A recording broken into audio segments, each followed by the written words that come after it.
தீபாவளி பொங்கல் வரிசையெல்லாம் சொல்லுகிறோம். செல்வத்தை கொண்டு போய் கொடுக்குறோம், அக்காவுக்கு தங்கச்சியை கொடுக்குறோம். அந்த பொருளிலே நினைத்து கொண்டே சங்க காலத்து வரிசை என்கின்ற சொல்லை மொழிபெயர்ப்பாளர்கள் மொழிபெயர்த்திருக்கிறார்கள். அதாவது வரிசை அறிதலோ அரிதே, ஒரு திசை ஒருவனை உள்ளி பிறரும் பலரும் வருவர் பரிசின் மாக்கள் வரிசை அறிதலோ அரிதே. வரிசை அறிவது என்பது கடினம் என்பது. என்ன வரிசை என்பது? யார் முதல் வரிசை, யாராவது ரெண்டாவது வரிசை, யார் மூணாவது இடம், யார் அஞ்சாவது இடம். வரிசை என்பது தர மதிப்பீடு. யார் எப்படிப்பட்டவர் என்பதை, யாரை எந்த இடத்தில் உட்கார வைப்பது, இந்த பதவியில் இருப்பதற்கு ஒரு தகுதியானவர் தானா, தரமானவர் தானா என்ற தரம் இருக்கிறதல்லவா, தர வேறுபாடு. அதைத்தான் வரிசை என்கின்ற சொல்லினாலே சங்க காலத்தில் புலவர்கள் பயன்படுத்தியிருக்கிறார்கள். வரிசைக்கு வருந்தும் இப்பரிசில் வாழ்க்கை புறநானூற்று 47வது பாட்டிலே வரக்கூடிய ஒரு தொடர். இதை 3 பேர் மொழிபெயர்த்திருக்கிறார்கள். அந்த 3 பேருடைய மொழிபெயர்ப்பை மட்டும் சொல்லிட நிறைய இருக்கு. நான் முதல்ல சொல்லிட்டு ஒரு நூலாக வர வேண்டியதுன்னு. அதை அவர்கள் 3 பேருமே they are suffering for earning livelihood என்கின்ற பொருளிலேயே மொழிபெயர்த்திருக்கிறார்கள். 3 பேர், யார் பேரெல்லாம் சொல்ல வேண்டியதில்லை, நீங்க பிறகு பார்த்துக் கொள்ளலாம். அந்த 3 பேருமே அப்படி செய்திருக்கிறார் என்றால் அந்த பாடலுடைய செய்தி உலகத்துக்கு போக வேண்டுமானால் அது சங்க இலக்கிய காலத்தில் இருந்த புலவர்களுடைய தன்மான உணர்வும் இந்த தரத்திற்காக தனக்கு மதிப்பை வேண்டி நிற்கிறார்கள், மதிப்பைத்தான் பெரிதாக நினைத்தார்கள். முற்றிய தெரிவின் மூவராயினும் பெட்பென்று ஈதல் யாம் வேண்டலுமே என்று சொல்லுகின்ற கருத்துடையவர்கள். அது புரிந்து கொள்ளாமலே 3 மொழிபெயர்ப்பிலும் சொல்லப்பட்டிருக்கிறது. அப்படியானால் வெளி உலகத்துக்கு அதை நாம் ஏற்றுமதி செய்கிற போது நம்முடைய புலவர்களுடைய பண்பாட்டை சரியாக நாம் அறிமுகப்படுத்தவில்லை என்கின்ற பழிக்கு ஆளாகின்றோம். ஆகையினால இந்த மாதிரியான பண்பாட்டு செய்திகளை, வரலாற்று செய்திகளை எல்லாம் துல்லியமாக எடுத்துக்காட்ட வேண்டும் என்கின்ற ஒரு வேண்டுகோள் தான் இதில் நான் வைத்திருக்கிறேன். இது ஒரே ஒரு எடுத்துக்காட்டு தான் இப்பொழுது சொல்ல முடிந்தது. ஆகையினாலே நிறைய இருக்கிறது என்பதை உங்களுக்கு நான் பொதுவாக சொல்லி இந்த ஒரு அருமையான வாய்ப்பினை, என்னுடைய வேண்டுகோளை சொல்லுவதற்கு, கேட்பதற்கு ஒரு 15-20 பேராவது இருந்தீர்களே என்கின்ற மகிழ்ச்சியிலே இந்த செய்தியை சொல்லி இந்த வாய்ப்பை கொடுத்த எல்லாருக்கும் நன்றி கூறி நான் விடைபெறுகின்றேன். நன்றி, வணக்கம். பேராசிரியருக்கு நன்றி. நேரம் கருதி இப்பொழுது கேள்வி அனுமதி இல்லை. அடுத்து திரு வளவன் அவர்கள் புறநானூற்று மொழிபெயர்ப்புகளில் ஜி.யு. போப், ஜார்ஜ் ஹார்ட் ஓர் ஒப்பீடு என்பதை பற்றி மிக சுருக்கமாக இப்பொழுது சொல்வார்கள். வான்பமை நடுவர்களுக்கும் சான்றோர் பெருமக்களுக்கும் என்னுடைய வணக்கங்கள். சங்க இலக்கிய மொழிபெயர்ப்பாளர்களை 2 வகைகளுக்குள் பிரிக்கலாம், வகைப்படுத்தலாம். தாய்மொழி அறிஞர்கள் மற்றும் அயல்மொழி அறிஞர்கள் என்ற 2 பிரிவுகளுக்குள் அடக்கலாம். அவர்களும் ஐயா அவர்கள் நிறைய ஒரு பெயர் பட்டியல் வாசித்தார்கள். அவர்களுள்ளே பேராசிரியர் சண்முகம் பிள்ளை, பேராசிரியர் ஜோதிமுத்து ஆகியோர் தமிழ் மொழி மற்றும் இலக்கியம் பயின்ற தமிழறிஞர்கள் ஆவார்கள். தமிழில் ஆழங்காற்பட்ட தமிழறிஞர்கள் அவர்கள்.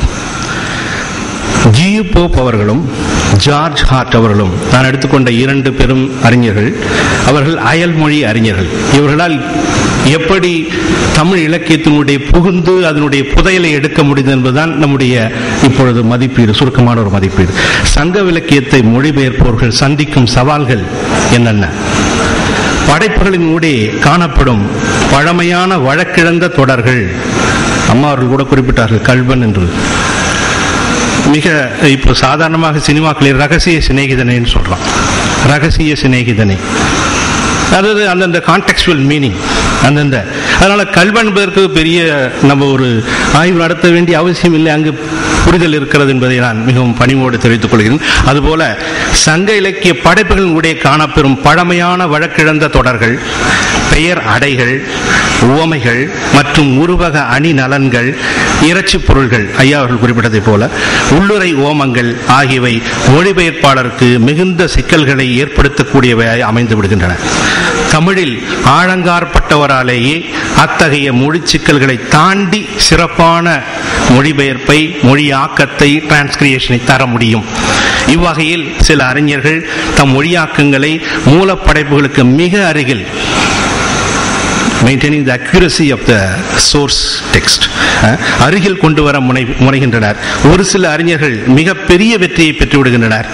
ஒரு சில அறிஞர்கள் பொருள் தெளிவின்மையினால் மூலப்படைப்பின் கருத்தையே சிதைத்து விடுகிறார்கள்.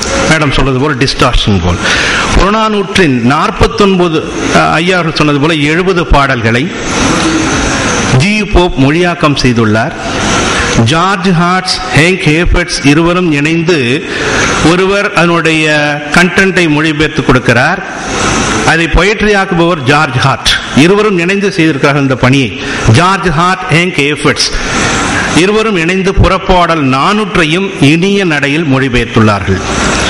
போப்பை போலவே ஏ.கே. ராமானுஜமும் புறநானூற்றில் சில பாடல்களை மட்டும் எடுத்து எளிமையான முறையில் கச்சிதமாக மொழிபெயர்த்துள்ளார். பேராசிரியர் ஜோதிமுத்து புறம் முழுக்க உரைநடையில் கொடுத்துள்ளார். எஸ்.பி. பொன்னையா அவர்கள், பேன அப்புசாமி, திரு லிண்ட்ஹாம் ஆகியோரும் புறநானூற்றில் தேர்ந்தெடுத்த சில பாடலுக்கு மொழிபெயர்ப்பு செய்துள்ளனர். இந்நிலையில் நம் தொன்மைமிகு சங்க படைப்புகள் இன்னமும் முழுமையாக அயல் நாட்டினருக்கோ, ஐயார்கள் குறிப்பிட்டது போல ஏன் தமிழல்லாத பிற மொழி பேசும் இந்தியருக்கோ, ஏன் தமிழகத்தில் உள்ள தமிழ் மக்களுக்கோ கூட சென்றடையவில்லை என்பதே உண்மை. ஏன்னா அகநானூறு முழுவதையும் மொழிபெயர்த்து விட்டு ஆண்டு கணக்காக அவர் அதற்காக பாடுபட்டிருக்கிறார். சங்க இலக்கியங்கள் சரியான முறையில் மேலை நாட்டினருக்கு அறிமுகப்படுத்தப்படவில்லையே என்பதுதான் ஜார்ஜ் ஹார்ட் அவருடைய ஆதங்கம். மேலும் தற்போது கிடைக்கப்பெற்றுள்ள மொழிபெயர்ப்புகள் யாவும் தமிழ் இலக்கிய அருமையை, தொன்மையை பிற மொழியினருக்கு எடுத்துக்கொண்ட ஒரு முயற்சியே தவிர அவை எல்லாமே முழுமை பெற்ற மொழியாக்கங்கள் என அறுதியிட்டு சொல்ல முடியாது. 100க்கு 100 சரியான மொழிபெயர்ப்பு என்று சில மொழிபெயர்ப்புகளை அப்படியே ஏற்றுக்கொள்ளவும் முடியாது. இன்றைய சூழலில் மொழிபெயர்ப்புகளில் ஏற்பட்டுள்ள பிழைகளுக்கு காரணங்களாக என்னென்னவற்றை சொல்லலாம் பட்டியல் போடுகிறோம். முதலாவதாக, மூலப்பாட்டிற்கு கொடுக்கப்பட்டிருக்கும் உரைகளை சரியாக புரிந்து கொள்ளாமை. தமிழில் ஆழங்காற்பட்ட துறைபோன அறிஞர்களின் உதவியோடு பொருள் விளங்கா தொடர்கள் மற்றும் பாடல் எழுந்த வரலாற்று சூழல்கள் ஆகியவற்றை சரியாக அறிந்து கொள்ளாமை. மூன்றாவதாக, பாட்டின் பொருளை சரியாக உள்வாங்கிக் கொள்ளாமை. 4, தமிழரின் பண்பாட்டு கூறுகளை, வாழ்வியல் முறைகளை புரிந்து கொள்ளாமை. ஒரே ஒரு எடுத்துக்காட்டு தருகிறேன். புறநானூற்றில் இடம்பெறுகின்ற கோப்பெருஞ்சோழன் வடக்கிருத்தல், அதாவது வடக்கிருந்து உயிர் துறந்த உயரிய செய்தியை ஜி.யு. போப் எப்படி குறிப்பிடுகிறார் என்றால், வடக்கு நோக்கிய பயணம் என்று குறிப்பிடுகிறார். Journey to the north banks of the Ganges என்று தவறாக சொல்லிவிடுகிறார். கங்கை கரைக்கு சென்று அம்மன்னன் உயிர் நீத்ததாக கற்பனை செய்து கொள்கிறார். Tamil heroic poetry 1999 edition, pages 118 to 121. Tamil மன்னர்கள் வடக்கிருந்து உயிர் துறக்கின்ற மரபினை ஜி.யு. போப் அறிந்திருக்கவில்லை. வடக்கிருத்தல் என்ற உயரிய அந்த தமிழ் மரபை அவர் அறிந்திருக்கவில்லை. உயிர்ப்புமிக்க சில அரிய தொடர்கள் மொழிபெயர்க்கையில் விடுபடுகின்றன. சங்க இலக்கியத்தின் பெருமையே அது இடம்பெறுகின்ற பொருள் செறிவுமிக்க ஆழமான சொற்றொடர்கள் தான். ஒரு தொடரை நழுவ விட்டாலும் பாட்டின் அழகு கெட்டுவிடுகிறது. மொழிபெயர்ப்புகளில் சில தொடர்கள் விடுபடுவதால் மூலத்தின் முழுமையை காண முடியவில்லை. அழகான உயரிய நடையில் மொழிபெயர்ப்பை கொடுக்கும் ஆர்வத்தில் அதன் பொருண்மையை முற்றிலும் பறிகொடுத்து விடுகிறோம். இருப்பினும் நம் அரிய பண்பாட்டு கருவூலங்களான சங்க படைப்புகளை பிற மொழிகளுக்கு எடுத்துச் செல்லும் அறிஞர்களின் சீரிய தொண்டிற்கு நாம் தலை வணங்குகிறோம். மூலப்பாடல்கள் அவற்றின் உரைகளோடும் வரலாற்று குறிப்புகளோடும் தக்க நேரத்தில் மொழிபெயர்ப்பாளர்களுக்கு கிடைக்காமையால் கூட இவ்வகையான பிழைகள் நேர்ந்திருக்கலாம்.